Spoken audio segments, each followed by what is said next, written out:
Iran மேல போர் மேகங்கள் சூழ்ந்திருக்கிற இந்த நேரத்துல அமெரிக்காவுக்கும் அவங்களோட நெருங்கிய நண்பர்களுக்கும் இடையில ஒரு பெரிய விரிசல் விழுந்திருக்கு. நன்றி கெட்ட நண்பர்கள் அப்படின்னு ட்ரம்ப் யார சொல்றாரு? நிஜமாவே ஈரான் அழிய போகுதா, இல்ல இது ட்ரம்போட அடுத்த கட்ட அரசியல் சதுரங்கமா?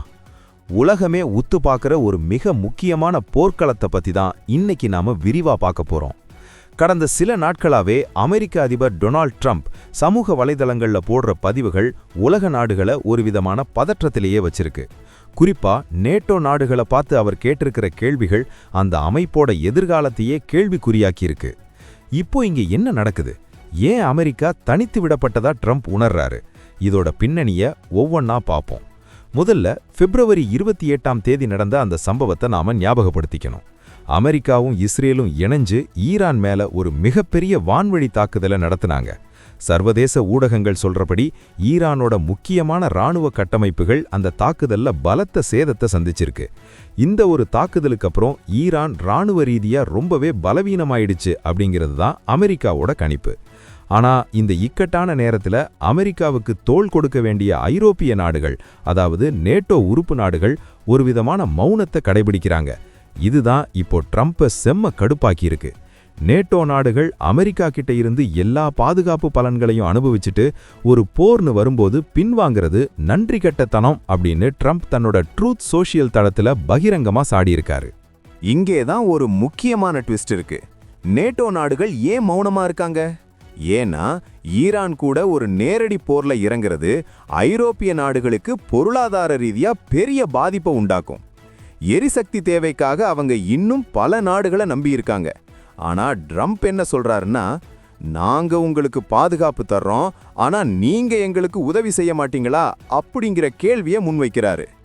இந்த மௌனத்தை நாங்க நிச்சயமா நினைவில் வச்சிருப்போம் அப்படின்னு அவர் கொடுத்திருக்கிற எச்சரிக்கை எதிர்காலத்துல நேட்டோ அமைப்புக்குள்ள ஒரு பெரிய பிளவை உண்டாக்கலாம்னு அரசியல் நோக்கர்கள் பயப்படுறாங்க. சரி, இப்போ ஈரான் நிலைமை என்ன? ட்ரம்போட பேச்சுப்படி பார்த்தா ஈரான் இப்போ பேச்சுவார்த்தைக்கு தயார்னு சொல்லிட்டு இருக்காங்களாம். ஆனா அத ட்ரம்ப் ஒரு விசித்திரமான அணுகுமுறைன்னு கிண்டல் பண்றாரு. இப்போ ஒரு நிமிஷம் யோசிச்சு பாருங்க.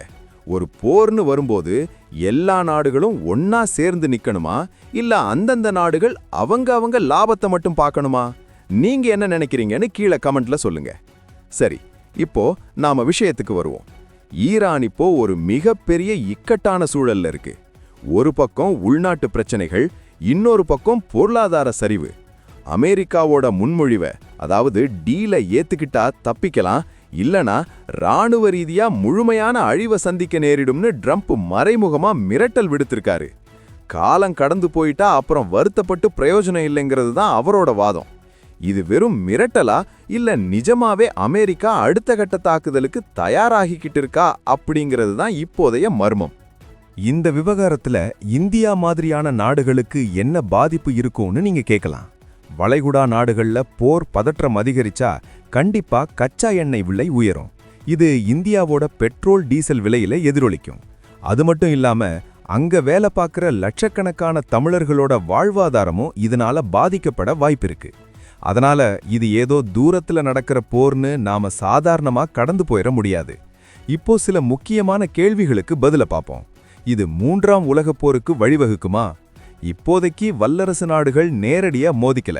ஆனா ஈரான் விவகாரத்துல ரஷ்யாவும் சீனாவும் என்ன முடிவெடுக்கிறாங்கங்கிறத பொறுத்து தான் இது அமையும்.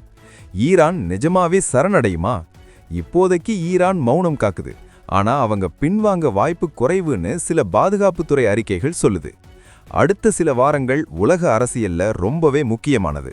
ஈரான் ஒரு ஒப்பந்தத்துக்கு வருதா, இல்ல ட்ரம்போட எச்சரிக்கை நிஜமாகி போர் தீவிரமடையுதான்னு பொறுத்திருந்து தான் பார்க்கணும். பேச்சுவார்த்தையா அல்லது போரா? இந்த ஒற்றை கேள்விக்கான பதில் தான் உலகத்தோட நிம்மதியை தீர்மானிக்க போகுது. இந்த வீடியோ உங்களுக்கு பிடிச்சிருந்தா லைக் பண்ணுங்க, உங்க நண்பர்களுக்கும் ஷேர் பண்ணுங்க. உலக நடப்புகளை உடனுக்குடன் தெரிஞ்சுக்க நம்ம சேனலை தொடர்ந்து பாருங்க.